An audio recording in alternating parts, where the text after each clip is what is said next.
গত বৃহস্পতিবার সিঙ্গাপুর থেকে ওসমান হাদির মৃত্যুর খবর আসার পর থেকে উত্তপ্ত হতে থাকে ঢাকার পরিস্থিতি। শুরু হয় বিচ্ছিন্ন মিছিল আর প্রতিবাদ।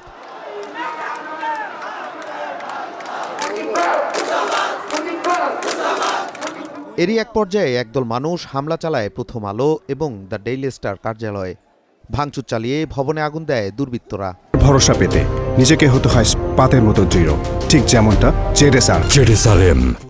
তার কোনো প্রতিবাদ করা যাবে না। এ ঘটনায় যৌথ প্রতিবাদ সভার মাধ্যমে নিজেদের অবস্থান জানালো সম্পাদক পরিষদ ও newspaper owners association of Bangladesh NOAB. এতে উপস্থিত ছিলেন জ্যেষ্ঠ সাংবাদিক সহ দেশের বিভিন্ন রাজনৈতিক দলের নেতারা। সহকর্মী তারা ছাদে আটকে পড়েছিলেন। ডেইলি স্টার সম্পাদকের আক্ষেপ, সাংবাদিকদের বিরুদ্ধে সহিংসতা এখন সংস্কৃতিতে রূপ নিয়েছে। এছাড়া হামলার আশঙ্কায় সরকারের সঙ্গে যোগাযোগ করা হলেও তাতে সাড়া মেলেনি বলে জানিয়েছেন নোয়াব সভাপতি। যখন ডেইলি স্টারে প্রথম আলোতে প্রথম আগুন দেওয়া হয় তখন উনি ভেবেছেন যে এরপরে প্রথম ডেইলি স্টারে যাবে প্রথম আলো আগুনের পরে।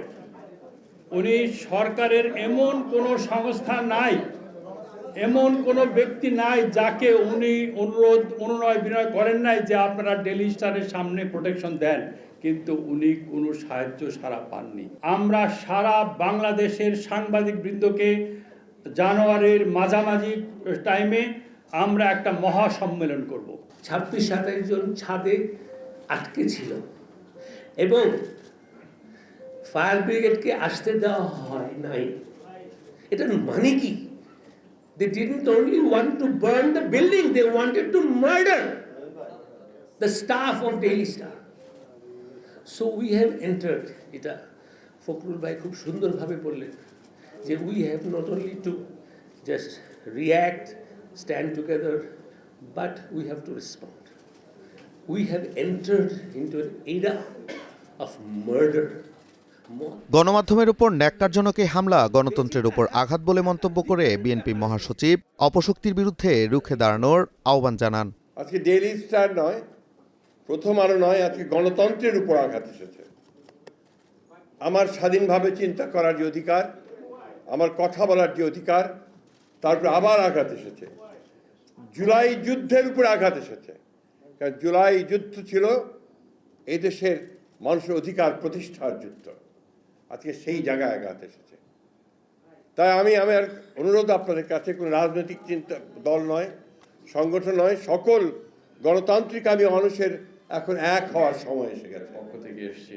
দুটি পত্রিকা অফিসে হামলার ঘটনাকে নির্বাচন পেছানোর পায়তারা হিসেবে দেখছেন এনসিপির আহ্বায়ক নাহিদ ইসলাম। আর জামাত নেতার হুঁশিয়ারি, এমন হামলা মেনে নেওয়া যায় না। প্রথম আলো, ডেইলি স্টার সহ সাংস্কৃতিক প্রতিষ্ঠানগুলোর উপর হামলা করেছে। তারা জুলাই গণ অভ্যুত্থানের স্লোগানগুলোকেই ব্যবহার করেছে, শরীফ ওসমান হাদির মৃত্যুকেই ব্যবহার করেছে, এবং এখন যেটা হচ্ছে এটা সম্পূর্ণভাবে পরিকল্পিত অপরাধ হচ্ছে এবং এটা পুরো দেশের রাজনীতি, নির্বাচন সেটাকে একদিকে নিয়ে যাওয়ার জন্য এই পরিকল্পনা চক্রান্ত। রাষ্ট্রের চতুর্থ স্তম্ভ আমাদের প্রত্যেকের অস্তিত্বের সাথে জড়িত। কোনো অবস্থায় এটার উপর হামলা কেউ গ্রহণ করবেন না, আমরা তো এটা মেনে নিতে পারি না।